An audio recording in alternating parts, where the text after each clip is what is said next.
What about podcasting? The market is about $400 million a year in advertising revenue in the U.S. China is way ahead of the United States at $7 billion dollars a year, where, most of the podcast revenue in China is actually subscription based. And I was reading about podcast subscribers in China, and they were interviewing a subscriber to a podcast, and he's like, hey, if the podcast is helping my life, I love the personality, why wouldn't I pay $10 a month? Essentially, subscription podcast is blowing up in China, and you have this combination of podcasts kind of growing at a nice clip globally as a medium, and then you have subscriptions working for more and more publishers. And when you combine those two, I just find that idea very interesting.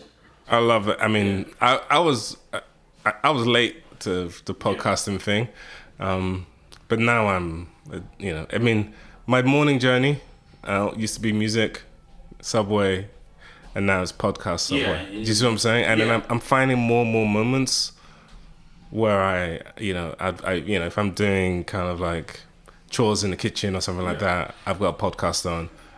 Chilling, I've got a podcast on. So, and even now I'm there's certain kids podcasts, there's an NPR one that the kids love.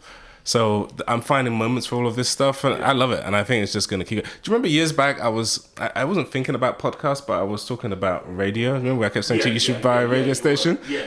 And I felt that it was, in my mind, it was that space that was unoccupied. Do you see what I'm saying? Audio. Yeah. Would you say that one of the reasons, at least based on my checks, the CPMs in the podcasting space are healthy on average? In some cases, $50 to $100 CPMs. Is podcast benefiting from the fact that Google and Facebook, their greedy, monopolistic hands are not in the podcast pot yet in terms of monetization? What are some of the challenges you see with the podcast market scaling? A lot of people I see online are like, I'm launching a podcast. Everyone's launching a podcast. Every week, someone has a new podcast now. Do you see a bubble? Don't bet on this because everybody, the pizza delivery guy, everybody, the guy at the bank has his own or her own podcast. So some people, will see this and say, hey, it looks like there's a bubble. There's a lot of froth in the market. There's too many players rushing into podcasting. And that's kind of a contrarian signal to be cautious. Let's take a step back. Can you bring all that together? I think the thing about bubbles, anyway. So let's say worst case here is a bubble. Let's say it was. It's like you talk about housing bubbles. Yeah. Okay, you talk about stock bubbles, particularly housing bubbles. The buildings are still left there afterwards, yeah? There's still buildings after the bubble. Yeah.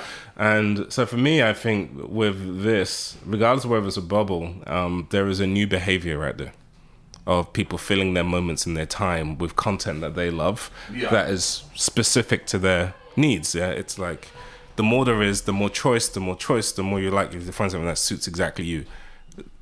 As long as that need gets established, it's always going to be there. Because someone will want to support and fulfill that. So here's my thing. I don't actually think it's a bubble. I think certainly not a bubble yet from a revenue point of view, because I still feel there's room. Is it a bubble yet from a consumption point of view? I mean, what proportion of the population is regularly consuming podcasts? That's still plenty of room, yeah? Yeah. So I just see a lot of room for the audience to keep on going over to podcasts, and then also the radio and digital advertising money to move more and more and get more comfortable over on the podcast side. That's going to balance out, surely. And we're going to start seeing, we already started seeing big networks of podcast publishers. And you start to see some M&A activity, of course. And then you're going to start seeing the radio. I mean, like if you take NPR as an example, they're big into podcasts, they're big into radio. So I think you're going to start getting these cross-platform audio-based networks. We've already seen that. We've got Audibles in the background that doesn't go into radio and stuff like that. But you're going to start seeing the intersection of all of this. And then, ain't your favorite subject, but then if you look at Spotify and the play they're doing a video, and then you think about streaming services, Pandora. Yeah, I think Spotify, they're doing exclusive deals now. They signed Joe Button. I think it was $1 million number. If I'm correct, don't hold me to it. You are starting to see Tidal and Spotify wanting to do exclusive podcast stuff. I would say that I'm bullish is because whether you're going through the subscription window with Spotify and Spotify paying money to the podcast host directly or Tidal having exclusive podcasts and paying money to the podcast host, increasingly you're seeing more premium podcast content put behind a paywall. So whether it's advertising or subscription, I just see a lot of runway in this space. I think so, man. And it's like, I think the question for me, is it new revenue or are we displacing revenue? You see what I'm saying? So yeah. I think, is it money leaking in from the radio business, or is it people just throwing new digital dollars into the marketplace that weren't there before? So yeah. I think it's going to be a bit of both. And I think at some point the radio networks are going to start saying, okay, guys, what business are we really in? Yeah. And how are we going to play that? Yeah. And I think, for example, if you think about the moments where radio is really key, particularly mornings, you start saying, well, how do people listen? They're in their car. It's at home. Exactly. Another theory I have with the podcast business is that it's benefiting because it's hard to arbitrage it. Let me explain. With websites in 2012 and 13, a publisher or a website could create a slideshow. You may spend 3 or 5 cents per click for that user, and the user could generate 7 cents of advertising revenue on the single visit. And so you would take the spread as a profit, and then you could spend a lot of money doing that. Really, I believe this aspect of the digital advertising business hurt the market, where a lot of people were using Facebook to ARB, using Google to ARB, but I believe that hurts advertisers. Then you have the nasty players coming in terms of they're going through the Outbrain, the Rev Content, the Taboola, and other sources.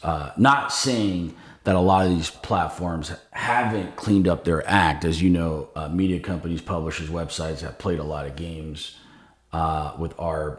But anybody could set up a website, and then just plugging Google, you plug in your ad networks, and then you start exploiting the advertising company. And with podcasts, you have inefficiencies with analytics in terms of getting real-time information. It's not easy to really put together a good podcast where someone's going to listen to it, for 30 minutes. You're going to need someone to listen for a certain amount of time. I think the folks can ARB video now. You can ARB web pages, but it's harder with podcasting. I would call it dark money. Yeah, I agree. I mean, for now, until